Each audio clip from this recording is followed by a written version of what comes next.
Husband and whole family kicked, wife out for being barren, unaware she was a secret billionaire daughter. He didn't just betray her, he watched in silence as his entire family threw her out into the night. That evening, the Miller house glowed with warm light and cruel words. Margaret Miller's voice rang through the living room, sharp as glass. "You've cursed this family, Emma. 5 years and no child, what good are you as a wife?" Emma stood near the doorway, clutching her small suitcase, tears silently streaking her face. Her husband Daniel stood by the staircase, arms crossed, saying nothing. The man she had loved, defended, and built her life around couldn't even meet her eyes. She whispered, "I loved you all as my own." Daniel's reply cut through her heart like ice. "Love doesn't build a family, Emma. A child does." He handed her divorce papers, papers at the ready, his mother's approval glowing behind him like a curse. And then, without a single glance back, he turned away toward a woman named Ava, toward a future he believed was better. To them, Emma was nothing, a barren wife, a failure, a burden to be erased. But what none of them knew was that the woman they threw out that night carried a truth powerful enough to destroy every lie they had built.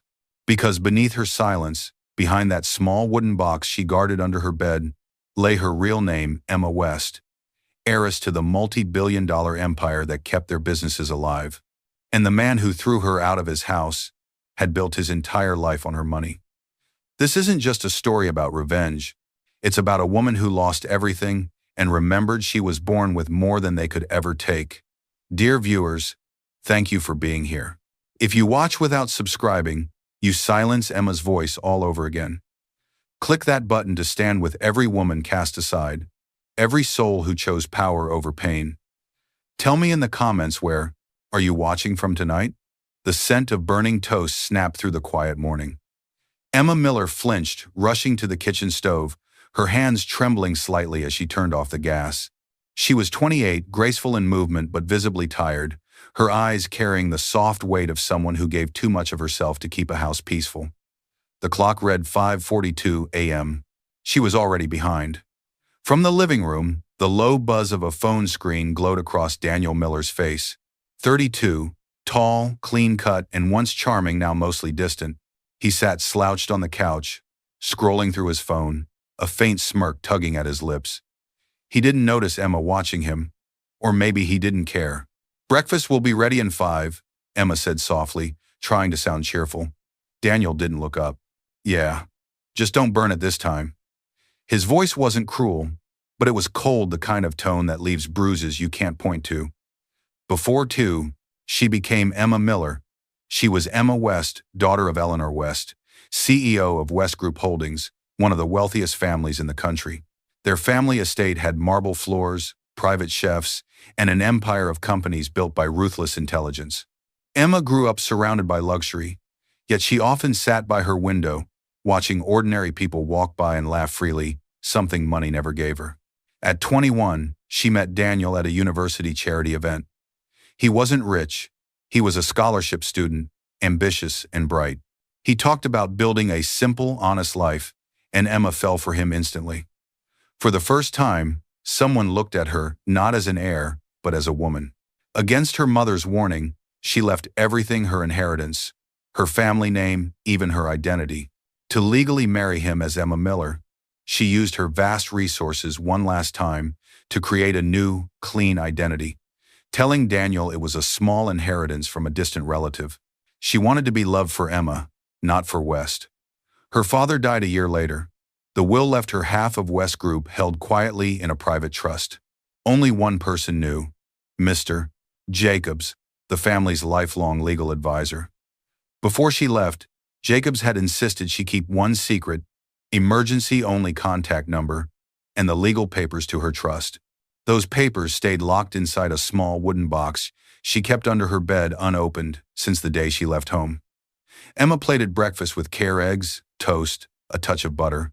Her mother-in-law, Margaret Miller, a sharp-eyed woman in her late 50s, entered with the authority of someone who believed the house was hers alone. She was kind to outsiders, but to Emma, she spoke with a constant undertone of judgment. "You're up late again, Emma," Margaret said, glancing at the slightly burnt toast. "A good wife keeps her home spotless and gives her husband children. You're halfway there. Emma froze for a second. The knife. In her hand, hovering over the butter dish, she smiled politely. I'll do better tomorrow. Daniel chuckled under his breath, still scrolling. You've been saying that for years. It was meant as a joke, but it wasn't one. The words landed heavy. Emma lowered her eyes, hiding the flicker of pain that almost surfaced. She carried the plates to the table, every step steady as a soldier walking through emotional landmines. After everyone ate, Emma stood by the window, watching sunlight slide across the kitchen floor. She could hear Margaret humming softly, Daniel tapping away at his phone, the clinking of dishes. It was an ordinary morning, painfully ordinary. Her mind wandered to her old life, the grand breakfasts with her father, where she used to sit beside him reading stock reports while he quoted philosophy. Control your silence, he once said, and you control the world. She smiled sadly. She had mastered silence, but lost her world. Was this the life? And she traded everything for? Still, she believed in love. She believed that patience could heal distance, that kindness could melt coldness. She told herself Daniel was just stressed that one day they'd laugh again like they used to. She whispered small prayers no one heard. Later that morning, as she was making the bed, Daniel walked in. His tie was loose, his cologne sharp. You should clean under the bed sometime, he said casually. You keep too much junk. Emma froze. Her eyes flicked to the small wooden box, half hidden beneath the frame, the one that held her secret. Daniel bent down, his hand brushing the edge of the box. What's this? Her heart leaped. Just old letters, she said quickly, stepping forward, her hand covering his.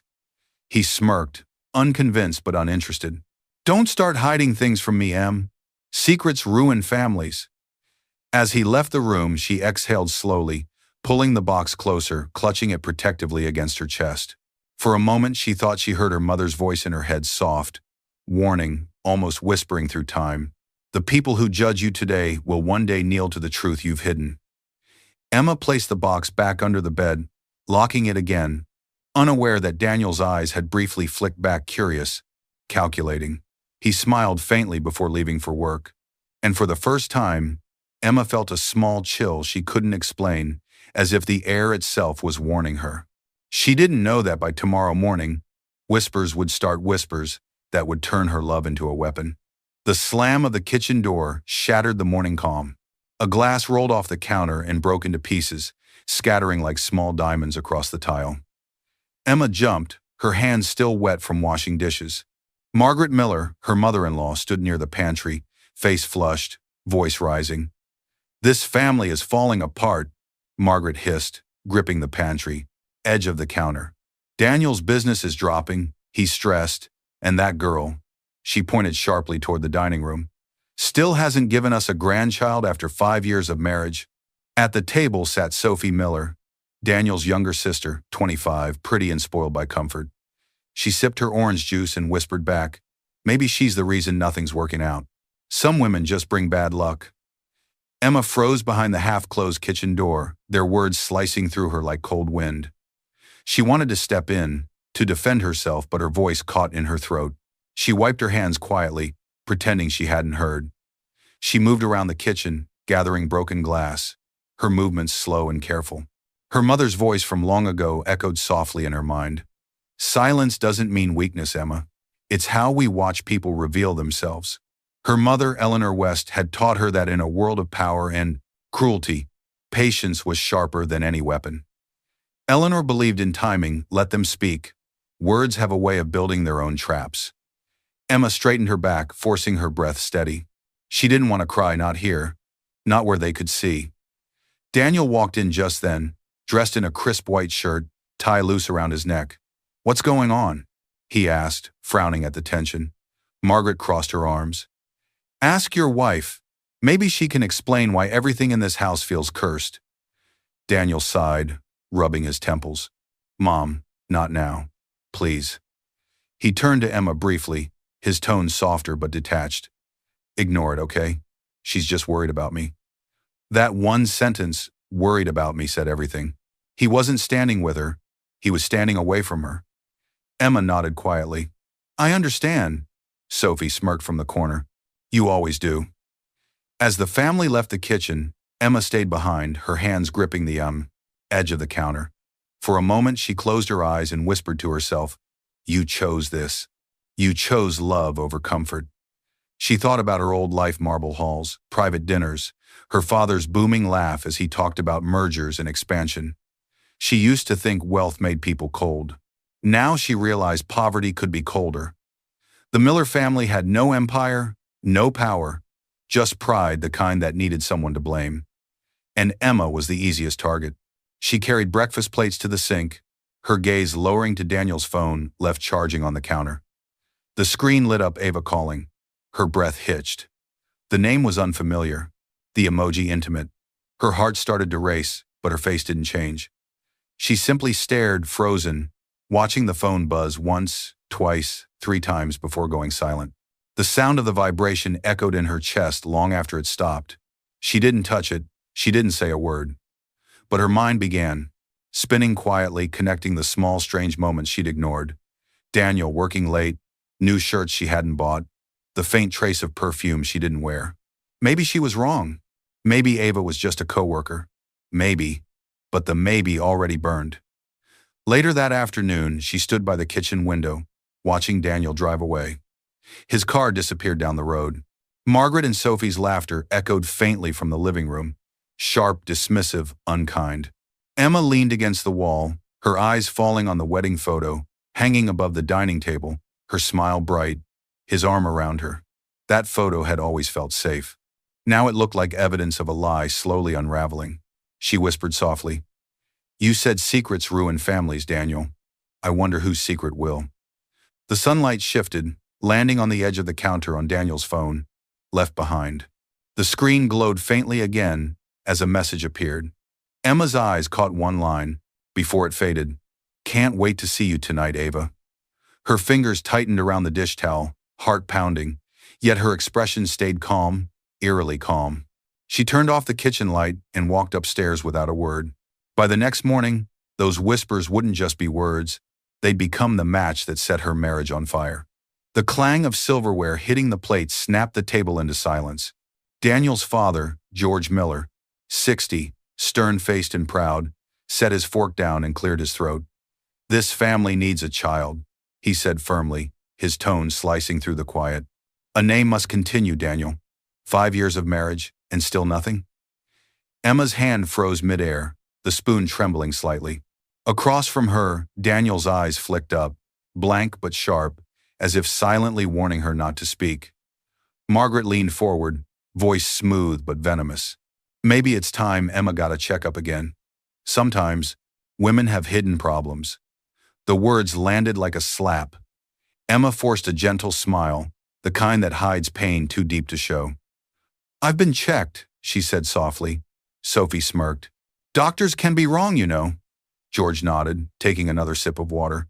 "Then get a second opinion. Or maybe Daniel should consider." He paused deliberately, letting his gaze drift toward his son. "Other options, before it's too late." Daniel's fork scraped against the plate, his jaw tightening. "Dad, please." But the seed was already planted. The room felt smaller, the air heavier. As the family continued eating, Emma's mind drifted to a memory, a flashback from months ago. White walls, the quiet hum of a clinic, a doctor, middle-aged and kind, smiling gently as he looked over the results. "You're completely healthy, Mrs. Miller. There's no issue with you at all." He hesitated before adding softly, "Sometimes it's the husband who should also get tested." Emma had smiled politely back then, holding her purse tightly in her lap. "He's been busy," she had said, even though she knew that wasn't the reason. That day, she walked out of the clinic knowing one thing with crystal clarity. The problem wasn't her, but she never said it. She knew Daniel's pride was fragile, and his family's pressure was immense. Telling them the truth would humiliate him, and she loved him too much for that. Her silence had always been her shield and her curse. Back at the dinner table, Margaret's tone softened, pretending to be sympathetic. "Emma, darling, I'm sure you're doing your best, but a wife's duty is to give her husband heirs. We only want what's best for both of you." Emma's throat tightened. "I understand, Mother." Daniel spoke suddenly, too loudly. "Enough! This isn't dinner talk." George looked unimpressed. Then handle it, son. We won't live forever to see this family name vanish. The silence that followed was deafening. Daniel stabbed at his food, not meeting Emma's eyes. She sat there, motionless, watching her husband fold under his family's weight and turn that frustration inward toward her. A subtle shift had begun. Daniel used to defend her. Now, he just let things happen. She excused herself from the table quietly. I'll bring dessert. As she stepped into the kitchen, she leaned against the counter, gripping the edge hard. Her chest rose and fell with the effort to stay composed. She had done every test, every prayer, every hope. Still, it was never enough. Her mother's old words whispered back, they'll blame what they don't understand. Don't fight them, make them show their truth first. Emma straightened, wiped her tears, and forced a smile before carrying dessert back to the table. When she returned, Daniel was laughing. The kind of hollow, forced laugh that didn't reach his eyes. George asked lightly, you did your test. 2, right, Daniel? The room went silent. Emma's hand trembled, but she kept her face calm. Daniel smiled too quickly. Of course I did. Everything's fine. His tone was smooth. Practiced, but Emma saw it. The faint twitch in his jaw. The way his fingers gripped the glass too tightly. Her heart sank. He was lying. She knew it the same way she knew his phone buzzed at odd hours, and his eyes no longer softened when he looked at her. The first crack wasn't in their marriage, it was in the illusion she'd built around it. That night, after everyone went to bed, Emma sat by the window alone. The moonlight brushed against her face as she stared into the quiet street. Her reflection in the glass looked like a stranger, patient, calm, and breaking silently.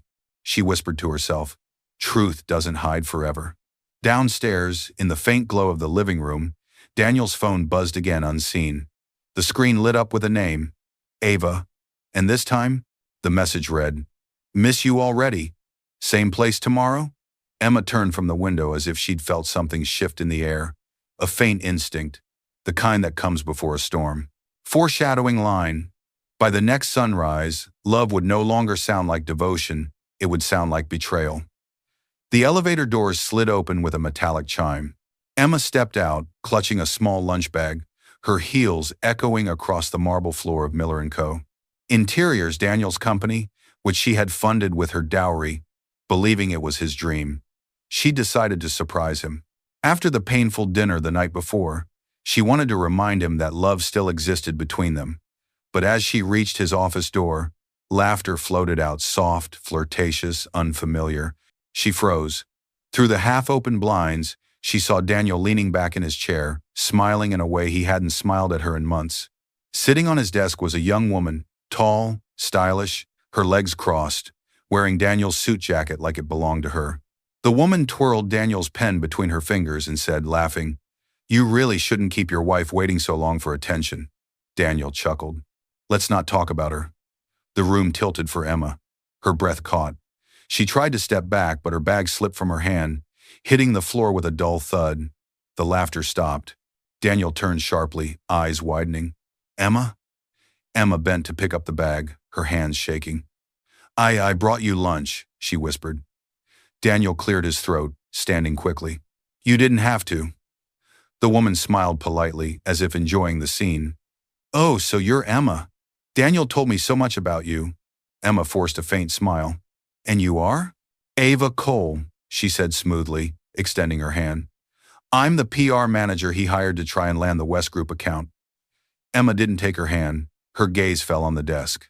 A second coffee cup beside Daniel's, lipstick mark faintly visible. Everything clicked. The late nights, the new cologne, the coldness, the lies. The business dropping wasn't just stress. It was this. But Emma didn't cry. She simply nodded, her voice calm, too calm. I see. Then I won't interrupt your work. She turned to leave. As she walked out, Ava's business card slipped from the desk and fluttered to the floor. Emma picked it up automatically and froze.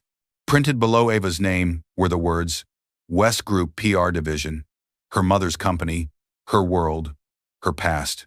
Daniel, in his blind ambition, was trying to do business with the very empire she owned, using his mistress who worked there as an in.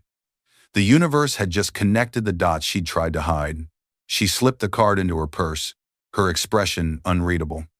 Outside the building, she looked up at the sky and whispered, "Maybe fate isn't done with me yet." By the next evening, that card would no longer be a secret, it would be a weapon. The shouting started before the lights even came on. "Enough is enough, Emma," Margaret's voice thundered from the living room. The sound jolted through the house like thunder. Emma stood at the top of the stairs, clutching the wooden box to her chest. She'd been staring at it all evening, the sight of Ava's business card burning in her pocket. Downstairs, Daniel's parents stood together, rigid, furious. Daniel was there too, silent, leaning against the wall, his face unreadable. "What's happening?" Emma asked carefully, stepping down each stair, her heartbeat quick and heavy. Margaret's eyes were sharp, gleaming with accusation. "Don't you play innocent, girl? Do you think we don't know? You've brought nothing but bad luck into this house. You've cursed our family with your barrenness and your lies." Emma blinked, her lips parting in shock. "What are you talking about? Lies?" George stepped forward, waving a sheet of paper printed gossip from a local community blog. "People are talking, Emma. Everyone knows his business is sinking and that Daniel still has no heir. You're making us a joke." Emma's voice trembled. "You think this is my fault? Because I can't." "Can't?" Margaret interrupted, her tone slicing through the air. "You won't. You're selfish. You've ruined our son's future." Her hands shook. "You know that's not true. I've done everything I could." Daniel looked away, his jaw tight. "Mom, please." But Margaret cut him off. "You stay out of this. If you had been a real man, you'd have fixed this by now." The room fell into cold silence. Emma turned to Daniel, eyes wide. "Say something. Please." He exhaled slowly, his voice calm but distant. "What do you want me to say, Emma? They're not wrong." Emma felt something in her chest collapse, a quiet, invisible shatter. "I left everything for you," she whispered. "My family, my name, my home. I believed in you." Daniel's eyes flicked to hers briefly, soft for a second, then hard again. "You believed in a dream. But love doesn't build a family, Emma. A child does." He reached into his jacket and pulled out a manila envelope. Her breath caught. "What's that?" "Divorce papers." She froze, staring at the envelope like it was a loaded weapon. "You already had them prepared?" she whispered, disbelief breaking into her voice. Daniel nodded, his face still emotionless. "I've been thinking about this for months. I didn't want to do it this way, but you gave me no choice." Emma's voice broke. "No choice? I gave you everything I had. You gave me emptiness," he said quietly. "I need someone who can give me the future I want." Ava's name didn't have to be spoken. It hung there between them, poisonous and understood. Margaret snatched the envelope from Daniel's hand and threw it onto the coffee table. "Sign it and leave," she said coldly. "This house is in my son's name. You don't belong in this house anymore." Emma stared at the papers, the ink on them blurring through her tears. For a long moment she said nothing. Then she lifted her head, her voice trembling but still strong. "I loved you all as my own," she said softly. "Even when you treated me like a stranger." George scoffed. "Save your pity. You were never one of us." The clock on the wall ticked loudly in the heavy silence. Emma looked at Daniel one last time. "You're making the biggest mistake of your life." He met her gaze cold, final. "Maybe, but at least it'll be my choice." She walked past him slowly, the sound of her steps echoing like heartbreak itself. Upstairs, she packed her suitcase in silence. Each item she folded felt like burying a memory. Their first date dress, their wedding photo. The scarf he once said made her look like a sunrise. Her hands paused on the small wooden box. She took it out, tucking it safely inside the suitcase. The last piece of her real self, her past, her power. When she came down, suitcase in hand, the whole family stood watching like she was an intruder leaving their kingdom. Sophie leaned against the doorway, smirking. "You'll come crawling back someday, Emma. People like you always do." Emma stopped at the door, turned slowly, her tear-streaked face now calm, almost eerily calm.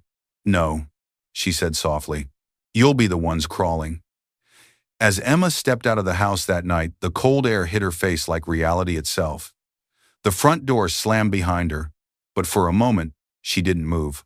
The echo of Daniel's voice still lingered sharp, final. "You should have given me a child, Emma. Maybe then, I'd still love you. The words sliced through her like a blade. She turned once, hoping, just hoping he would open the door, call her name, ask her to stay. For years he'd been her home, her reason to believe that love could exist outside wealth and bloodlines. And suddenly, she remembered a softer time their first year of marriage. Rain tapping on the window, Daniel asleep on the couch after a long day, her head resting on his chest. He had smiled in his sleep and mumbled, "You're my peace, Em." She had believed it, with all her heart. Now, standing in the same driveway where he once kissed her under falling snow, she was nothing but a shadow. The porch light flickered once before going out completely, as if even the house had chosen its side. Her knees weakened, tears spilling down her cheeks. "I gave you everything," she whispered into the night. "Even the parts of me that didn't survive you." Then through her tears she clutched the handle of her suitcase, the wooden box safe inside. Her father's name was carved faintly on the lid. That was the moment her heart broke. But her fire was born. Because even as she walked away from the house that had rejected her, a voice inside whispered her father's words. "When they forget your worth, my girl, that's when you remember who you are." The wind caught her hair as she stood on the sidewalk, alone. She looked back at the house her money had bought, but his name had stolen. She reached into her pocket and pulled out a small, old, non-smartphone. She turned it on for the first time in 5 years and dialed the only number she had memorized. "Mr. Jacobs," she whispered, her voice shaking but cold. "It's Emma. He did it. He threw me out." There was a pause, and then a calm, steady voice replied, "I've been waiting for this call, Miss West. Stay where you are. A car will be at your location in 5 minutes." By the time the sun rose again, the woman they threw out would no longer exist, but the air they betrayed would. The sound of rain hitting the floor-to-ceiling penthouse window was deafening. Emma sat on a plush sofa in a sprawling, dimly lit apartment, a West Group corporate safe house. Her suitcase sat half open beside her, clothes spilling out like remnants of another life. Mr. Jacobs had brought her here directly. Her hands, no longer trembling, rested on the small wooden box. The same box Daniel had once mocked, the same one that carried the part of her she'd buried for love. She set it down on the mahogany coffee table. Her eyes burned, not from tears, she had no more of those left, but from something deeper, resolve. Her fingers fumbled with the old lock. It took 3 tries before it finally clicked open. The sound was sharp and final, like a chapter closing. Inside lay her truth, a birth certificate, Emma West. A thick folder of West Group shared documents, and a faded black and white photo, a young girl laughing beside a tall man in a suit. Her father, Richard West, the billionaire industrialist who had built an empire with his own hands and raised her with iron principles and soft words. She picked up the photo, her thumb brushing across her father's face. Suddenly, memory poured through her like light. A flashback, a grand dining room bathed in morning sun. A younger Emma stood beside her father, arguing. "I don't want this life, Dad. I want something real, love that isn't about money." "Love without truth will still destroy you," Richard said gently. "I don't care. I need to try." He sighed, eyes sad but proud. "Then go, my girl. But when they hurt you," he placed his hand over her heart. "Remember who you are." The memory faded, leaving her breathless. She looked at the papers again, the weight of her name staring back at her West. The family Daniel's mistress worked for, the empire Daniel unknowingly despised, her inheritance, her bloodline, her power. She had left it all behind for love. Now it was time to take it back. She gathered the documents, laying them neatly on the table. Her movements were calm, deliberate, the same way her father used to move when making billion-dollar decisions. Mr. Jacobs, who had been waiting patiently by the door, stepped forward. "Miss West?" She looked up, and the patient, tired Emma Miller was gone. In her place was someone else. "Mr. Jacobs," she said, her voice steady and cold, "I want you to find out everything. How my dowry was spent, who this Ava Cole is, and how fast we can liquidate Miller & Co. Interiors." A pause, then his voice, surprised and warm. "It's good to have you back, Miss West." She glanced at the photo of her father. Her eyes hardened. "It's time," she said quietly. "I want everything back." Silence filled the room, heavy, final, powerful. The rain outside eased to a drizzle. Emma stood, pulling her hair into a neat bun, her posture straightening as if she were putting on invisible armor. The girl who once ran from her, last, the name was gone. In her place stood Emma West, the heir, the daughter, the woman who would rebuild what they tried to break. By morning, the world that had thrown her away would learn her name and tremble when they heard it again. The sound of paper hitting the table echoed like a gunshot. $200,000, Mr. Jacob said flatly. Transferred from your dowry account over the last 6 months. Emma didn't flinch. She sat in the glass-walled office of West Legal Associates, her posture poised, her expression unreadable. Outside, the city lights shimmered like silent witnesses. Where did it go? She asked, her voice cool. Jacobs adjusted his glasses and slid a document toward her. He used your dowry fund as startup capital for his company. But the company is failing because he's been siphoning the money. He used it to set up a new private PR firm for his mistress, Ava Cole. He literally stole from you to build her a company. Emma leaned back, crossing her arms. So he wasn't just having an affair, he was funding it with my money. Every cent, Jacobs confirmed. He probably assumed you'd never check. After all, his lips curved faintly. You were supposed to be the naive wife, weren't you? Emma's eyes lifted to meet his. Not anymore. For years, she had stayed quiet. She believed love was patience, that silence could heal a man's pride. But sitting there now, watching her husband's betrayal laid out in black ink, she realized silence had only protected him, never her. Jacobs watched her carefully. He was in his 50s, calm and loyal, the same man who had once stood beside her father during board meetings. To him, she wasn't just a client. She was the last piece of the West legacy. Miss West, he said slowly, are you sure you want to do this publicly? Once we act, there's no turning back. Emma's gaze was steel. He made my love a lie. I'll make his. Lies the truth everyone sees. Jacobs nodded, a spark of pride in his eyes. Then we'll begin quietly. I've already assigned an investigator, someone discreet. The door opened, and a woman stepped in, tall, confident, mid-30s, with sharp eyes and a calm presence.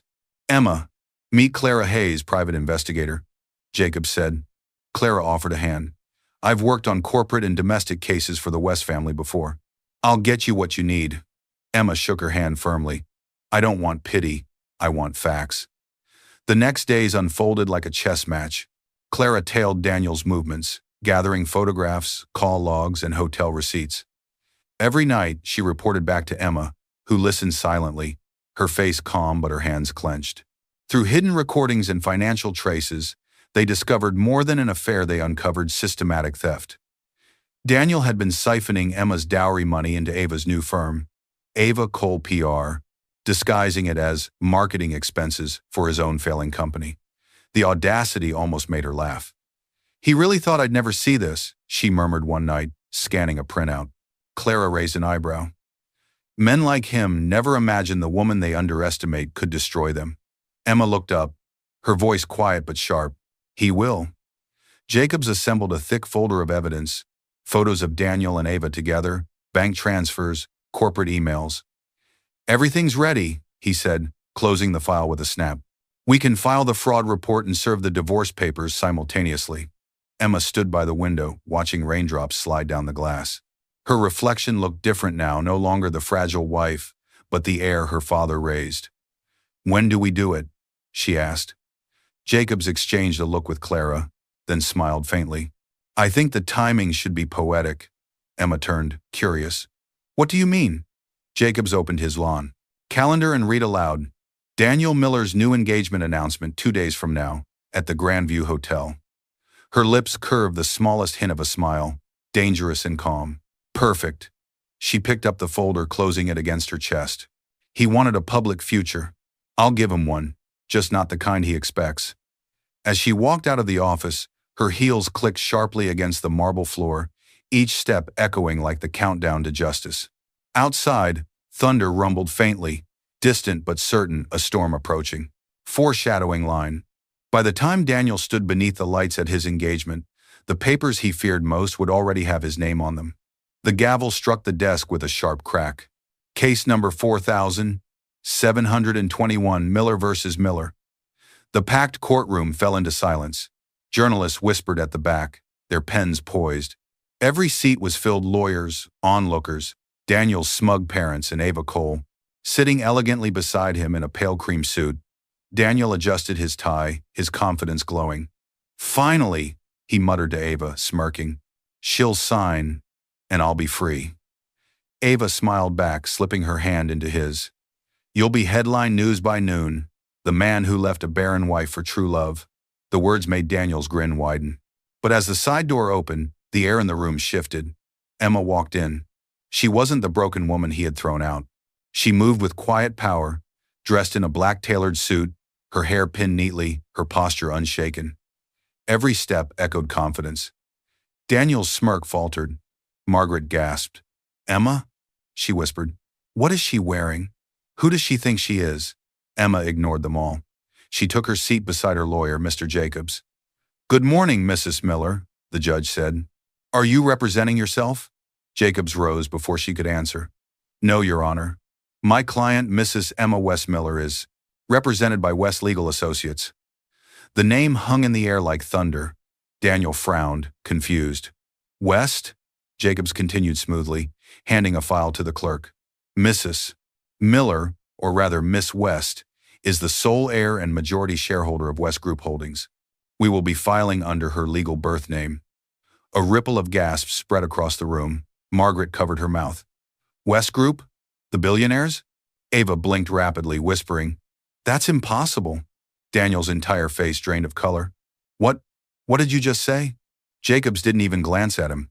Your Honor, we are petitioning for divorce on the grounds of adultery and gross financial misconduct. We have proof of Mr. Miller's infidelity and proof that he misappropriated over $200,000 of my client's funds to establish a private company for his mistress. Daniel shot up, slamming his hand on the table. This is ridiculous. She's lying. Emma turned her head, slowly toward him, calm, expressionless. Lying, Daniel? Like when you told everyone I was the reason we couldn't have children? Or when you lied about getting tested? When we both know the doctor said I was fine? A few people gasped. The judge raised an eyebrow.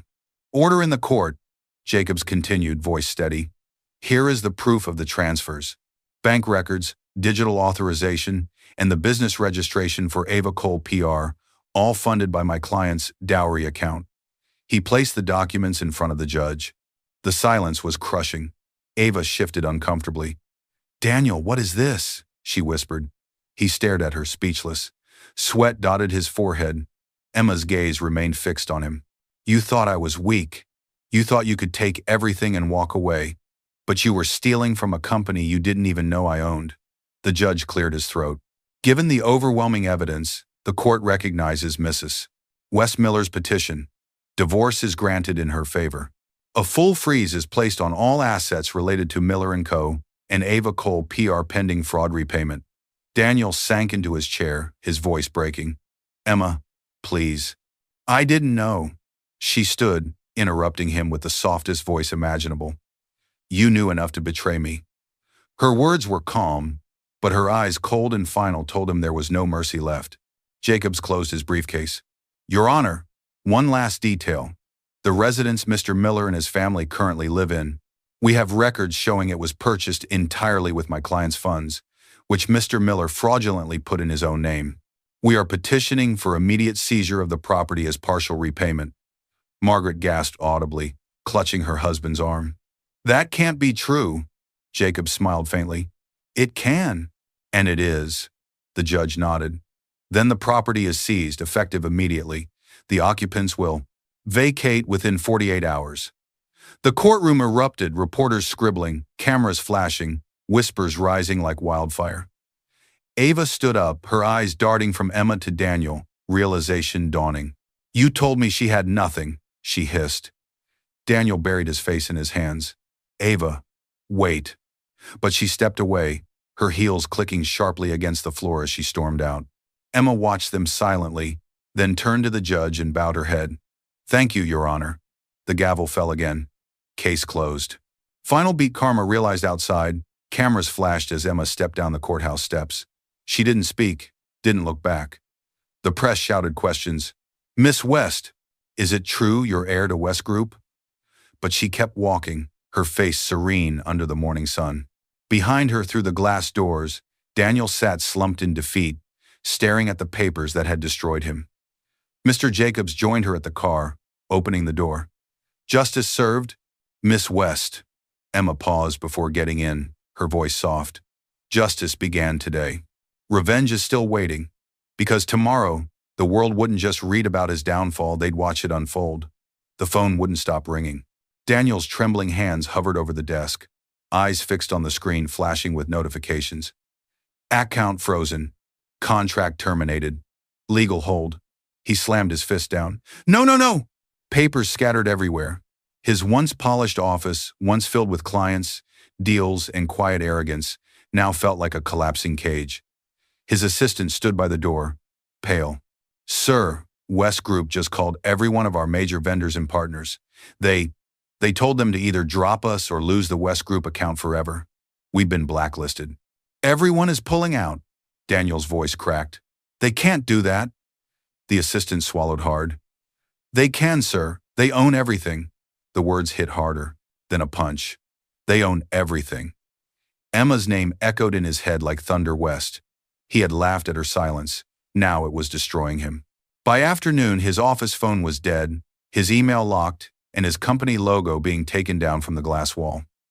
Daniel sat there, staring at his reflection in the dark computer screen. For the first time, he saw himself not as a victim, but as the fool who built his life on lies. Ava entered, sunglasses on, phone in hand. She didn't look angry, just bored. You could have told me, she said flatly. Daniel looked up, desperate. Told you what? That your money wasn't really your money. She scrolled through her phone, showing him a headline. West Group Harris wins divorce case, husband exposed for fraud and infidelity. Ava's smirk faded into disgust. You're broke, Daniel. And I don't do broke. She tossed her apartment key onto his desk and turned to leave. Ava, wait. She didn't. The door closed with a quiet final click. The spiral consequences arrive. The next week was a blur of humiliation. Banks refused his calls. His parents' home, the same one Emma's money had bought, was repossessed. The locks changed. Reporters camped outside their new tiny rental, shouting questions about fraud and infidelity. Even his own family turned on him. George refused to answer his calls. Margaret hid inside, ashamed of the headlines. Daniel walked through his empty, repossessed house one last time, past the eviction notices, whispering, I just wanted a family. But the silence mocked him back. One night, in the rain, he found himself outside the towering gates of West Group headquarters, the very place Emma had once been too humble to enter. He looked up at the massive building, its windows gleaming like eyes watching him. His clothes were soaked, his shoes ruined, but he didn't care. He pressed against the intercom, voice shaking. Please, I need to talk to her. Tell Emma I'm sorry. Tell her I'll do anything. Security guards approached, one of them holding out a hand. Sir, you need to leave. Daniel shook his head, rain pouring down his face like punishment. I just need 5 minutes. Please. The guard's expression didn't change. Mrs. West doesn't take unannounced visitors. The name made him freeze. Mrs. West, not Miller, not his wife. The same woman he had thrown out for being Barren. The same woman who had once cooked breakfast for his mother every morning. Now she was untouchable. He sank to his knees, hands pressed against the wet pavement, whispering her name through sobs. Emma, please. High above, on the top floor of the building, Emma sat behind tinted glass. Her hair was perfectly tied, her face unreadable. Through the window, she could see him kneeling in the rain like a broken man. The promise she'd whispered the night she left echoed in her mind. You'll be the ones crawling. Mr. Jacobs stood beside her, silent, holding a file. Do you want me to call security to remove him? Emma's eyes lingered on Daniel for a long moment. Then she turned away. No, she said softly. Let him stay. He's just learning what silence feels like. Outside, Daniel looked up as if sensing her presence, his voice lost in the storm. Please, Emma. I'm sorry. But there was no reply, only the steady hum of rain against glass. By dawn, the world would see her again, not as the woman he left, but as the woman who had risen beyond him. The sound of applause filled the grand ballroom. Camera flashes sparkled like falling stars as Emma West stood beneath the golden chandelier of the West Group Charity Gala, her first public appearance since the scandal that had shaken half the business world. Reporters leaned forward. Influential guests whispered her name, and somewhere in the crowd her father's old partners smiled with quiet pride. Emma adjusted the microphone, her eyes steady, her voice calm but commanding. "This foundation," she began, "isn't just about rebuilding lives. It's about remembering who we are when others try to make us forget." The room stilled. She looked around, her gaze sharp but warm. Some people mistake kindness for weakness. They think silence means surrender. But sometimes, silence is strategy, the space where strength grows quietly. A murmur of agreement rippled through the audience. Cameras zoomed in as her hand rested over her heart, the same hand that once trembled while begging for love. "Forgiveness," she continued softly, "isn't letting go of justice. It's letting go of their power over you." The applause came again, louder this time. But Emma didn't smile for the cameras. She smiled for herself. Her mind drifted flashes of her journey, flickering like film reels. Daniel's betrayal, the courtroom gasp, the rain against the window. As he fell to his knees, she had been broken, yes, but she had also been reborn.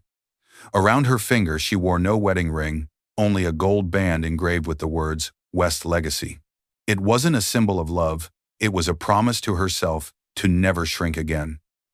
As the gala ended, the crowd rose to their feet. Emma stepped off the stage, light reflecting off the ring as she walked away, steady, serene, untouchable. Miles away, in a cheap motel room, Daniel sat alone in the dark, watching her speech on a flickering TV. His face was hollow, his eyes wet, his life in ruins. When Emma's final words echoed through the screen, he closed his eyes. "They threw me out for being barren. I gave birth to my own power instead." The screen faded to black, her face glowing beneath the spotlight, the woman who remembered who she was. And the world, now watching her rise, would never forget her name again.